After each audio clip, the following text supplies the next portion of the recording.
Good afternoon. How is everybody? Great. Thank you for being here on this inauspicious but quite beautiful Friday noon. And some brief announcements. I hope to see all of you this evening at Shawn Powell's exhibition opening at 6 o'clock in the Hunt Gallery. Before that, we're going to go backwards in time. Before that, in the May Gallery, upstairs is an exhibition of the alumna of Webster University, Vienna. She graduated in our program, our department program in Vienna. Ava Petrush. She will be opening an exhibition at 5 o'clock. At 3 o'clock, Ava will be speaking in this room. And as probably all of you know, this is also homecoming, and so there is stuff going on over in front of DADAH and things around campus and the world and all. Shawn Powell's exhibition is curated by another alumna of this department, Annie Wishmeyer, who is a BA in 2009 or sometime like that. Something like that. Yeah, and we'll hear about that later. It's my honor to introduce Shawn Powell. He is a New York-based artist. He's an adjunct professor at Hunter College. He has exhibited in numerous locations, including, where are we here? The Factory Workshop Museum, Pennsylvania, in Freudenheim, in Buffalo, and many others. He's also going to be showing at the Satellite Art Fair in Miami. She received a BFA in Painting and Art History from Kansas City Art Institute, and was a fellow alum with our colleague Brian. He received an MFA from Hunter College in painting in 2008 and was recipient of the Tony Smith Award. And please welcome Shawn Powell.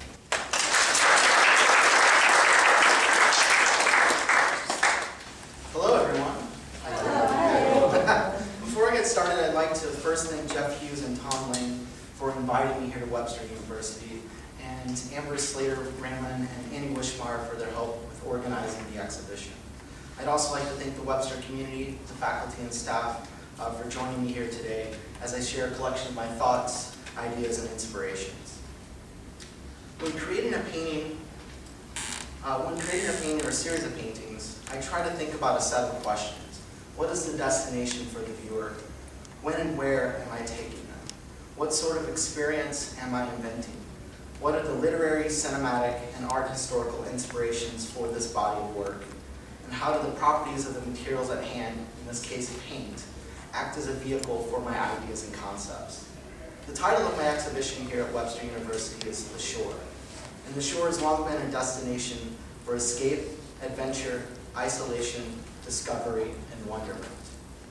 I can remember my first experience with the seashore as a young child, standing on the edge of the beach for the first time and staring off into a vastly different space, the sea. The encounter was both familiar and unfamiliar, and is now a memory image of one of my first experiences with the sublime. For the body of work displayed here at Webster, the shore, or more specifically, a desolate dune-covered island, is the central setting for my paintings, and has been the setting for many tales and adventures in literature, visual art, and cinema. In recent years, cinema and literature have increasingly become the driving influences on my practice. Many of my favorite texts and movies locate their characters along the shore as they search for the answers to questions they put forth by their creators. I'd like to go through a few of these examples with you guys. One of the influential films shown here is Michelangelo Antonioni's 1960 black and white masterpiece, La Ventura. The picturesque sea off the coast of Italy acts as a backdrop for the film, and we watch a small group of people visit an isolated volcanic island where one person goes missing and a new adventure ensues. The shore here is a place of loss, mystery, and revelation. In the 1998 movie The Truman Show, it takes place on a man-made island, and an encased town built for a television show. The main character, Truman, is unaware his entire existence has been fabricated and his world is a constructed set. His connection with the shore is one of fear, adventure, and the desire to escape his known world. He sets off for another island, the island of Fiji, to escape his everyday mundane existence.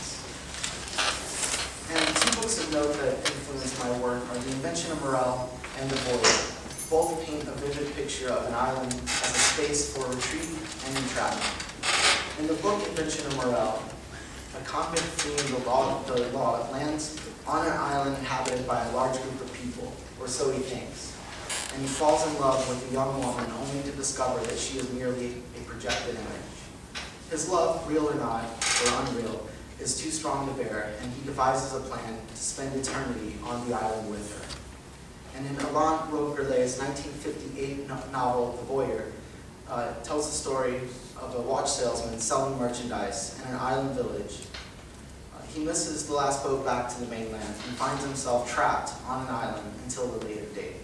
The reader soon realizes that we are experiencing a plot through the eyes and thoughts of a murderer, not your typical protagonist, and his entrapment on the island has much more at stake. In Harmony Korine's 2007 film, Mr. Lonely, it follows the lives of Michael Jackson and Marilyn Monroe impersonators as they go on a voyage to the shores of the Scottish Highlands to a commune full of other impersonators, including Charlie Chaplin, the Pope, and Madonna. They go to the place to seek out like-minded people and search for a community where they fit in, recalling yet another island, the island of the misfit boys. And an Austrian filmmaker, Michael Haneke's 1989 made-for-TV movie, The Seventh Continent, an Austrian family dream of leaving their everyday life for Australia. At first, this idea of escape occurs in the vision of a billboard advertisement for Australia, but soon takes on an ominous animation of the beach that repeats itself throughout the film and foreshadows things to come. The beach here is an unattainable illusion of escape. And visual artists also find themselves fleeing the urban world for the shores of far-off places. Gauguin found Tahiti, Pollock went to the Springs, New York, and contemporary artist Ashley Bickerton left New York City after 12 years, making his home in Bali. Unfortunately, time does not permit an exhaustive investigation of the endless list, but there are many more instances. Gilligan's Island, Woman in the Dunes, Breaking the Waves, and so on. So why do so many creatives look to the shore as a source of inspiration? As I just illustrated, the shore can be a quiet space for contemplation and isolation. It could be a space to escape or to entrap. It could be a threshold or a barrier. It could be a destination to find oneself or others. Perhaps we sense the space from which we came, the sea, and yearn to go back there. Or maybe the sea still holds mystery and magic for the modern man and woman. One thing is for sure, the shore is a liminal space, a border between two realms.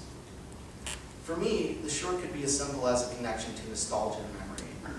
As I grew up on the shores of the Burbus River about 40 minutes from here, southwest of here, in rural Missouri, and maybe it's just that I miss the pace, where the sound of the shore slows down time and allows oneself to stop, look, think, and see. Whatever the reason, the shore is a transitional space between land and sea, and remains a fascinating destination we visit in our movies, our images, and our thought. All right, I got it figured out. All right, fade in from black, soothing sound of waves advancing and retreating from the shore. The following text in white fades in over black. She found herself alone by the sea. Dissolve to. The vast sky fills the screen in black and white tones. A few unintimidating puffy clouds meander across the sky. The climate is pleasant and cool. Wave noise continues in the background. Cut to. Close-up of a woman's face and shoulders. The sandy beach fills the remainder of the screen. She focuses her eyes, blinking, as she slowly wakes. She looks directly into the camera after fully gaining her sight. A shadow from a cloud passes across her face. Cut to. Close-up of her lips. She quietly whispers to herself, "Where am I?" She has yet to realize that she is alone. The wall text shown here greets you as you walk into the Hunt Gallery alongside 26 paintings. This text is part of a 2-page takeaway that I've written in screenplay format in conjunction with the paintings in the exhibition. The short screenplay I've generated brackets the paintings with a fantastical narrative that cultivates a cinematic context and a setting for this exhibition. The sole character in the narrative of this text, the loneliest sheep, wakes up on a deserted, desolate, dune-covered island, surrounded by never-ending water, with no memory of how she arrived there. Worms wiggle across the sand, mannequin heads are strewn along the beach. Her cyclical journey around the island culminates in a revelatory investigation of her own perception and psyche. The screenplay ends where the paintings begin, and our fully colorblind character perceives the world with fresh eyes, full of technicolor, hallucinatory precision. The exhibition takes its name from Roque Goulet's 1956 short story, The Shore, where three children walk along the beach in unison, determined to reach their mysterious destination. Here's an excerpt. Except for these three children, the long shore is empty. The band of sand is fairly wide, unbroken, free, scattered rocks and water holes, sloping gently from the steep cliff, which seems unending to the sea. The weather is fine. The sun illuminates the yellow sand with a violent vertical light. There is not a single cloud in the sky, nor is there any wind. The water is blue, calm, without a trace of the swell coming in from the distance, although the beach faces the open sea and the horizon.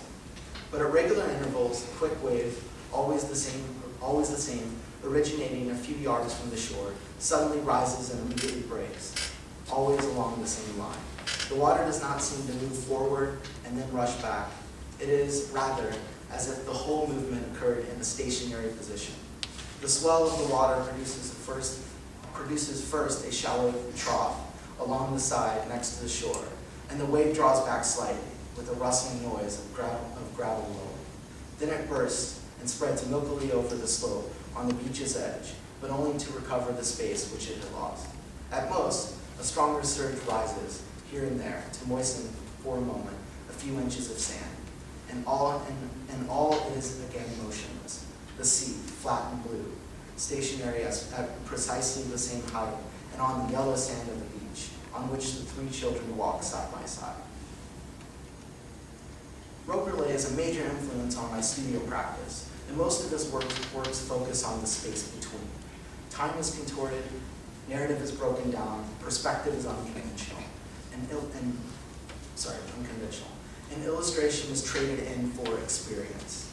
In the story of The Shore, for instance, the viewer is unaware of where the children are walking from, why they are walking in such a frantic pace unaffected by their environment, or what their destination may hold. And we, the readers, never find out. Instead of creating a cathartic narrative that offers up a great deal of answers, Roque Goulet focuses on the moment without appeasing the reader's conventional expectations for results. I'm most fascinated with the tension he creates by placing minute description and atmosphere and detail alongside the nonlinear, creating seamless relationships between the abstract and the recognizable. One of my favorite Roque Goulet passages is from his book, In the Labyrinth, where he states, "Outside it is snowing, outside it has snowed, it was snowing, outside it is snowing." And as filmmaker Robert Bresson once stated, "I'd rather people feel a film before understanding it." And this is true for most of the art that I'm drawn to. Now I'd like to shift gears slightly and look at some of the work that I've made during the past few years. In 2014, I mounted two solo exhibitions, one titled Blue Tomorrows at the Lower East Side Gallery, Chapter New York, a title I borrowed in part from David Lynch's fictitious soap opera On High and Blue Tomorrows. And the other exhibition, Cabin Fever, was presented at Westchester Community College at the State University of New York. For these exhibitions, I showed a series of small-scale acrylic paintings on hand-cut sheetrock. The shore, along with the forest and the sky, the landscape in general, acted as destinations for escape and release. These paintings used the picture plane, the surface of the paintings, as a barrier or blockade between the viewer and the open spaces I painted within the metaphorical window of each painting. Lines of color were placed on top of the imagery. I was utilizing the interaction of color to help mimic the psychological experience of being trapped or contained, and to mimic the haziness of memory or dreams. The color acted as a sensory experience that helped to carry the content of the paintings. The elusiveness of color and color interaction helped make the imagery underneath become unattainable and furthered their distance from the entry point of the painting. As I mentioned, these works were painted on hand-cut sheetrock. There are a few reasons why I chose to paint these images on sheetrock rather than more traditional structures. One, drywall was a familiar material for me since I had spent a summer in Missouri in my youth hanging drywall with my eldest brother. The sheetrock surface is a very flat and smooth surface, which gave the paintings a more graphic and trompe-l'oeil quality to them. And the edges of the paintings were coarse, which provided the paintings with a sculptural physicality. And this sculptural aspect of the works was enhanced by how I presented them, hovering them slightly off the wall, enhancing their objectness. This was important for my work at the time, since I was creating wallpaper patterns for many of these paintings. And I saw these paintings as cutouts or property of theoretically larger spaces or rooms. The painting here, Drifter, also plays with the glitch, a disruption of predicated pattern that would reference a misalignment or screen, or just simply poorly installed wallpaper reminiscent of the spaces I grew up in. In all of my works, I use various modes of painting, both high and low. In this painting, Lost Brick, Lonely Cloud, you can see faux brick and an airbrushed cloud placed next to nuanced hard-edged lines and painterly squiggles. A wide range of painting techniques, some borrowed from art history, and others taken from my time as a scenic painter, painting sets, scenes, props, and theme park rides. And in a work like Orange Sky, I believe that this is the first time I began to think about each painting, bringing a different pace to the overall narrative of an exhibition. This painting was much more open and minimal than other works, and acted as a visual rest for the observer, much like a transitional shot in a film. This series of work was the first time that I had worked with a smaller scale in quite some time, and I think that this was because I was looking at the work of Toma Ops and found her use of modest scale on the large walls of the David Warner Gallery rather empowering and reinvigorating. And in this painting, there are remnants from earlier work preceding these sheetrock pieces. A red painted fence-like structure or window grate-like barrier is placed on the picture plane, providing a more straightforward cover-up of an underpainted landscape, something that I did the years leading up to this series of paintings. I traded in the straightforward barrier for an optical barrier of lines and colors in more recent paintings. In some of the works, I would give the paintings a small porthole or window to allow the viewer a visual breath or rest, and a slight entry into the spaces behind these walls and blockades. And this painting, Lost Marble, is another example of these portholes that I would place in some of these works. Oh, I'm actually clicking on two computers. if I forget to click it over, let me know. And then this painting, Desert Island, depicts a motif, the desert island, as the title indicates, that would become the setting for the body of work that I'm going to show here at Webster. In 2015, I developed a series of works that transitioned from looking out beyond the picture plane into the landscape space of the canvas, and took the idea of what I would do if trapped in one of these spaces. Like a method actor, I tried to place myself, the maker, in the closed-off space and tried to figure out what sort of marks or paintings I might create there. This is one of them, sorry. There we go. The scratch or slasher paintings, as I like to call them, are what came out of this thought process. These paintings were completed on various raw materials such as linen or canvas, stretch over panels, or the paintings were directly created on a plank of wood or MDF. The scratches you see are the raw materials underneath, and I was interested in investigating the process and reduction at that time.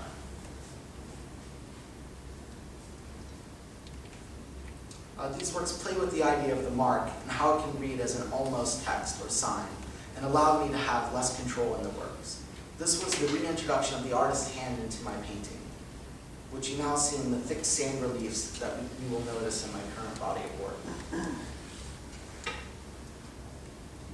Just going to go through a few of these.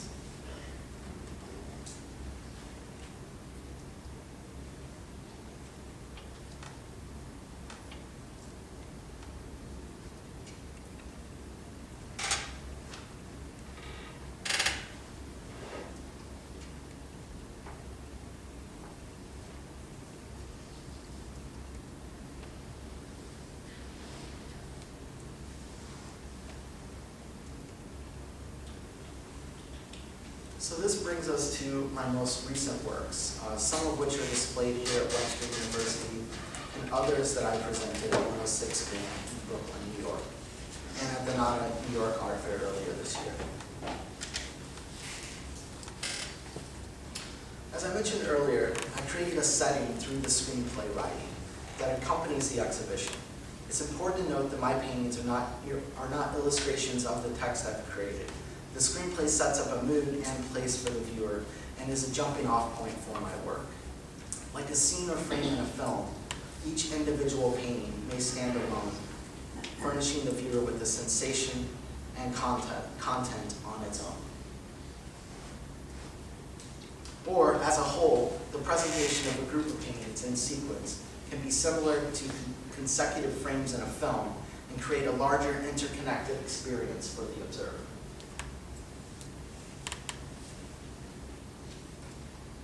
Here's a grid of film stills that show the varying uses of camera angles and shots in one film.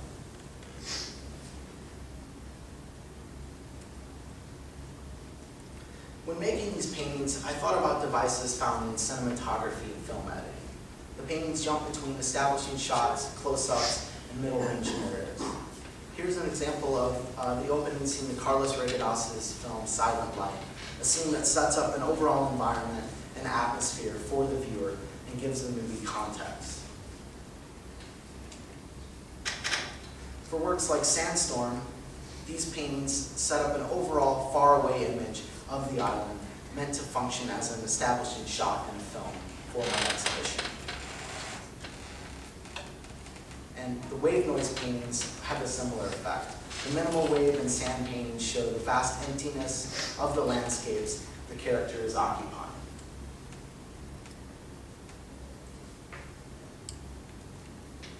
And close-ups give intimacy and a sense of touch and otherwise unnoticeable information to the viewer.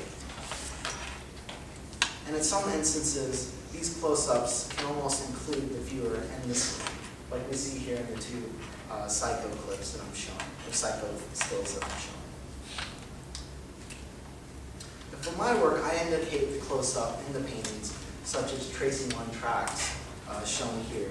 The paint is mixed with coarse pumice gel, creating a tactile representation of the subject, the sand, giving the work material realism, and providing the viewer with a sense of touch. And the paint can be up to an inch thick on some of these paintings. And the thick areas of paint act as a hologram when viewing the works in person. I spray the paintings with contrasting hues and values from different angles to create this holographic effect. And as you walk around the painting, the color actually changes and shifts, which adds another experiential element to the work. And when seen from the front, the paintings seem photographic in these textured areas. Another example.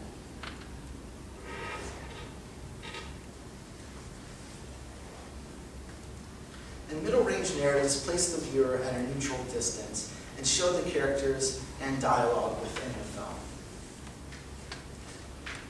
And for my paintings, the mannequin heads or the mannequin busts stand in as characters in the narrative, and the main character is never actually depicted directly. The paintings are supposed to act as images seen from that character's point of view in the screenplay. The viewer's experience in the paintings through the eyes of the protagonist, and I like how that mannequin heads exist as both hyper-real and inanimate all at the same time.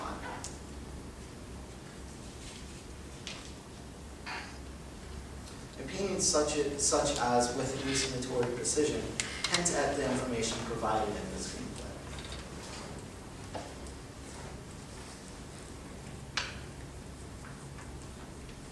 Other devices I'm interested in that are found in cinematography and film editing include fades between shots and scenes, as seen here in David Lynch's Mulholland Drive. and also in Francis Ford Coppola's film Apocalypse Now. These fades create a layer in content, and this painting beat strip plays with the shift between these scenes.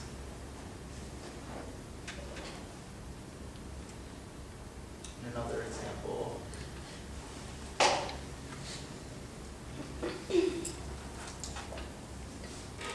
And of course, sometimes, as shown here in the scenes from Stanley Kubrick's The Shining, the image can fade between several cinematic elements, culminating in a disorienting and abstract experience,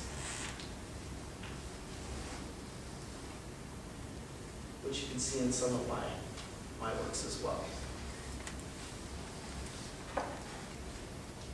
And I also look at the use of the camera's depth of field and how objects or figures can be distorted depending on the camera's focus in a scene, which we see here in Antonioni's Red Desert.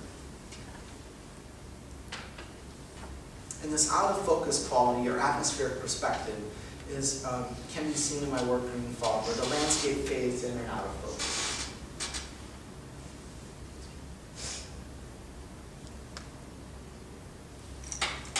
The blurred distortion of space between foreground and background can be seen in many of these paintings. Lines cover parts, and in some areas are breached by the figures. Here, the color changes as the worms move behind and in front of the lines, giving the viewer a shift in the perception of the space.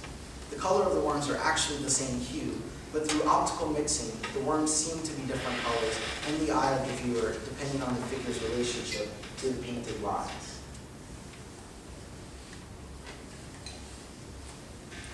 Here's another example.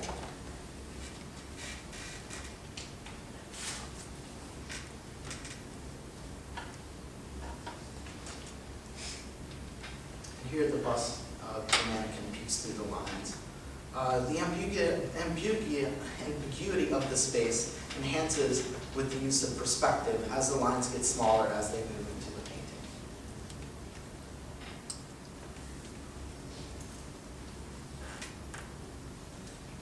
Just another example.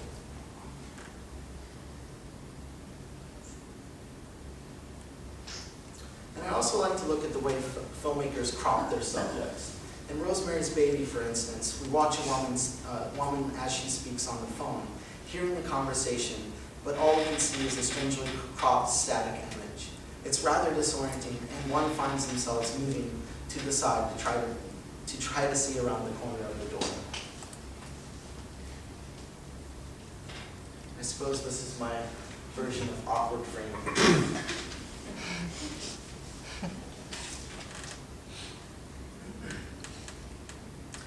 And the use of high and low camera angles to create vulnerability or power for a character in the scene, as shown in the classic horror film Suspiria, is something else that I pay attention to when I look at film. And I also try to implement those types of camera angles in the paintings that I create.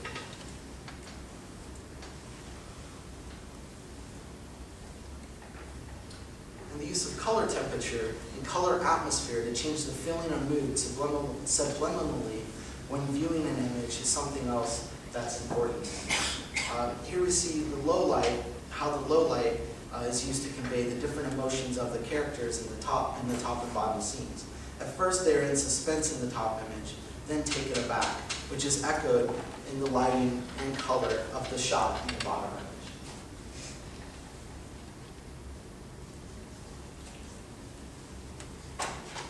And Hitchcock does this as well, but he uses the color and movement to evoke the mindset of the character. For example, here, Hitchcock captures the feeling of imbalance in the opening sequence of his movie Vertigo through his use of color and movement. And I really try to pay attention to how warm or cool the painting is that I'm working with to try to help carry that mood or emotion within my work.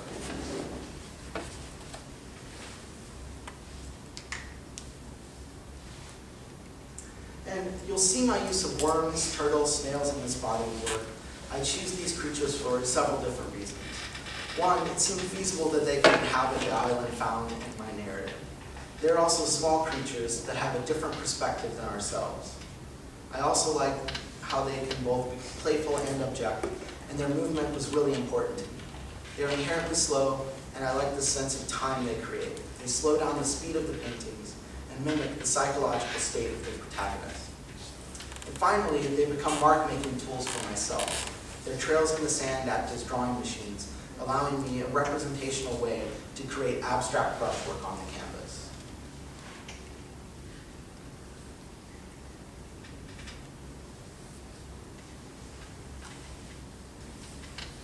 I'm just going to go through a few of these examples here. And just to be clear, the thick areas are actually thick areas of paint on these paintings that I'm showing you.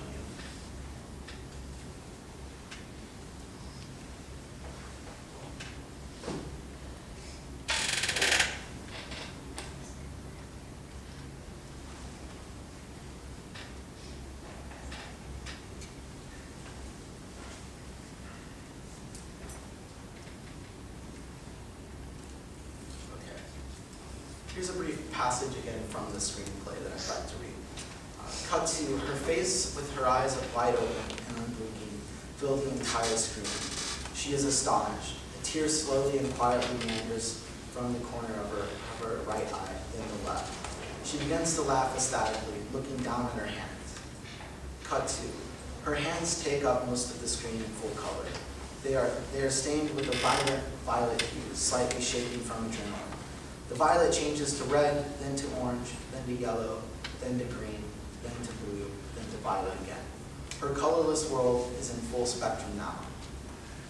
Cut to. The seagull engulfs the screen in pinks and blues. Sorry, the sea engulfs the screen in pinks and blues and violets. Wave noise continues and is now coupled with a low drum sound and a high-pitched tone. Cut to. She hypnotically looks at her hands. Her hands are off camera. Her op-art sweater with its tiny, tight-knit pattern is vibrating in full hypercolor.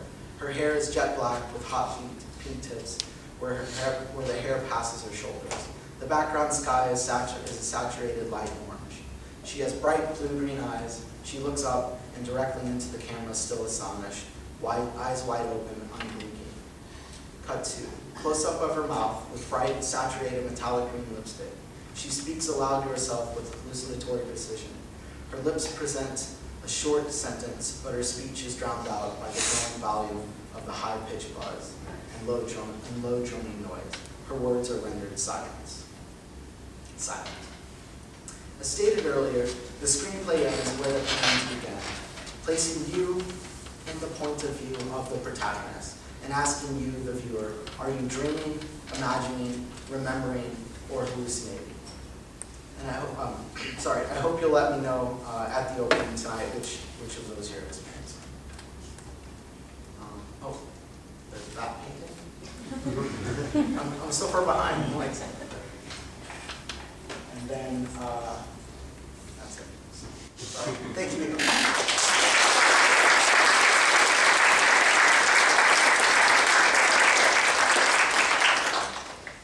Okay. So, questions? Yes? Shawn, I have a question for you. Sure. Because you talked a lot about the formal elements and sort of relating the conceptual elements to cinematography or filmmaking, and you did mention briefly how you were looking at color as you were making decisions in the painting, but could you maybe expand a little bit more on some of your color choices, because they seem more optical rather than cinematic, and how maybe some of that choice making, because it is, you know, it's an obvious decision you're making with how the colors relate to each other in a formal way. Yeah, I mean, first of all, going to Hunter College for my MFA, I studied with a lot of color theorists, Sandy Warnfeld, Robert Swain, and Gabrielle Everett. So I learned a lot about color theory while I was a student there at Hunter College. But let me go back to one of these paintings so I can maybe talk about it. So in the works, generally, I choose the color interactions. I always want the color to sort of create an experience for the viewer that is sort of something you can't grasp. I don't really use the color in terms of symbolism, so I don't have a symbolic use for the color in most of them. But I do sort of try to think about how the eye is going to interact with the different colors that I lay. And it's kind of a mystery sometimes. Because, for instance, on this painting, I'll create the entire painting. I'll spend 20 hours on this painting, let's say. And then I'll cover the whole painting up with tape or parts of it. And then I'll intuitively choose another hue to put on top of that. So then I'll peel away the colors, sort of reveal the end image. So a lot of times I don't even know what the painting's going to look like in the end. And also, a lot of times I'll destroy a lot of paintings because when I peel it off, it just doesn't work, which is very frustrating. But I like that idea of that suspense. And I think that's part of it in these paintings, is that I want the paintings to have a sense of movement to them that does relate to film in a lot of ways. So if it's vibrating when you look at it, it creates a sense of time within that piece instead of creating a static image. I'm not sure if that answers your question fully. Yeah, no, but I think it's interesting, the dichotomy there, because what you're trying to do is sort of frame an idea in a way the filmmaker would, where they actually have control over it. But the process that you're describing is one without control. Yes, yes. Ultimately, so I like that the idea that that's more revealing of a painter rather than say a filmmaker. Yeah. Yes, please. I have a question in regards to your writing.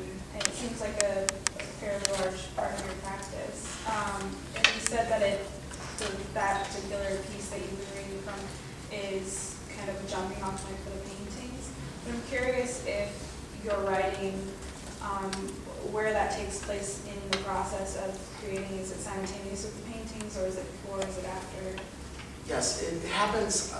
At first, I wrote this. I started it before the paintings, but then they started playing off of each other, and I found things in the paintings and the writing, and then the writing would change. And the screenplay was much larger at one point, and then I guess I kind of realized I'm not a screenplay writer.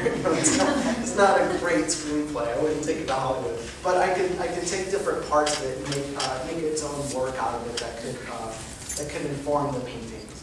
So it is an ongoing process whenever I do this. I edited a little bit for this exhibition, and I've tried to think ahead as well, to where I put a forest on the island that she can enter into. So in my next body of work, when I'm tired of the beach or the shore, I can sort of move into another magical space that we often retreat to.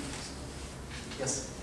So kind of taking the idea of the shore even further, I do know that sand oftentimes in Hollywood or just on television broadcasting is also used to look like snow. So just the idea of that superficiality, was that a common theme here that you're trying to accomplish? It wasn't actually. I'm glad you brought that up, because I remember that idea of mimicking something with something else, which is happening in the paintings, because it's not really sand. You know, that weird movie Christmas Vacation actually sawdust for snow or something like that. Potato flakes. Yeah, or something like that. But I hadn't really thought of that in terms of the paintings. But thanks for bringing that up. I will now. Any other questions? Oh, sorry, back. You said that rather than directly illustrating your narrative, that you kind of inspire or loosely pull from. I'm just curious, why did you decide to be inspired from it rather than directly illustrating it? Well, I felt like if I was using the screenplay and I just sort of copied the screenplay verbatim with the images that I was working with, that it might be a little too closed off. I wanted it to be more mysterious. I wanted the writing and the paintings to sort of be a little bit more open-ended, much like the movies that I showed. I don't think I showed a movie up here that has like an ending where you walk out and you're like, oh, okay, I feel good about myself. I understand the world. Maybe the Truman Show is the exception. That's kind of a quirky one I threw in there. So I think that was part of it, is I like having that sense when you leave, like that quote that I said, the Bresson quote, I like the viewer to feel before they understand. And I think that I want you to, when most of the artwork that I remember, whenever I leave the gallery or the movie theater or the installation, I think about it for several days, because I didn't figure it out while I was there. And I like that about a text or a film or a movie that I go to. Yes? Have you made any films, or is that anything that interests you? No, I'm too old. I have a lot of friends who are video artists and filmmakers, and I haven't. I've been in a film, but I haven't made a film. And I think for me, learning the medium, I have to have too much control over it. And in filmmaking, you have your editor, and you have the person who does the writing sometimes. And I think for me to learn all of that right now is a little daunting. Maybe in 10 years, I'll have some time to do that. But I think it's maybe more interesting for a painter to be influenced by film than a filmmaker to be influenced by filmmaking films. Does that make sense? I mean, you're obviously influenced by films if you're making films, but I like bringing that into the painting. And I'm not sure what I can add to the cinematic image that people already do better than I do. So, yes? Well, on that note, I'm glad you answered the question that way, but that was going to be my first question is why are you not making films, or what does paint offer that film can't do, or vice versa? But it sounds like you're already introducing that the striking process and taking it off. It is removing the hand in a way because you don't have control, and so if someone else is kind of stepping in and getting involved before you can say no, stop. It's too late by that point. And that's why most of my favorite filmmakers are writer-directors. You know, they write and direct their films. And they oftentimes have final cut as well in terms of the studios. So, you know, and I think that's important as an artist. And especially today where a lot of artists, you know, I used to work for galleries, a lot of those artists outsource all of their labor, all of their work. And it makes sense for some artworks in some contexts. But right now it happens way too often. You know, and I think it's really important to be in there and make those decisions on your own, and make those mistakes on your own, and be connected to the work in a very, very close way. And maybe that's why I'm more interested in it. I have a question. And openness has something to do with that. When do you know when an idea is done? I see a line comes, and then there's a change, and the last word, abruptly. Yeah, I think that's a good question. That's a question I ask my students, so the table will turn around me all the time. Like when you know a work is done, or when you know an idea is complete. And I know when the work's done because it references the idea that I'm done. But when you know an idea is done, that's even more interesting. I mean, for me, as a painter, that's why I think I chose the screenplay format, is because I can be a little bit more ongoing. Because oftentimes we work in series, you know, and that's one thing I've always struggled with. I kind of don't like making the same image over and over again, but you see the sort of shifting of images within a body of work for me, to where you have a quiet painting and a painting that's maybe a little bit more chaotic. So I think maybe it's when I get bored of making those works. It might be as simple as that, you know. Whenever I get tired of laying on the beach, so to speak, and then I have to shift to a different idea. I guess that's when the idea is done. Whenever you sort of lose 100 and try to figure it out yourself. Have you ever got tired of laying on the beach? Well, that's fair. I might be making these paintings for a while. Is there another question? Well then, fantastic, Shawn. Thank you. We'll see you all tonight.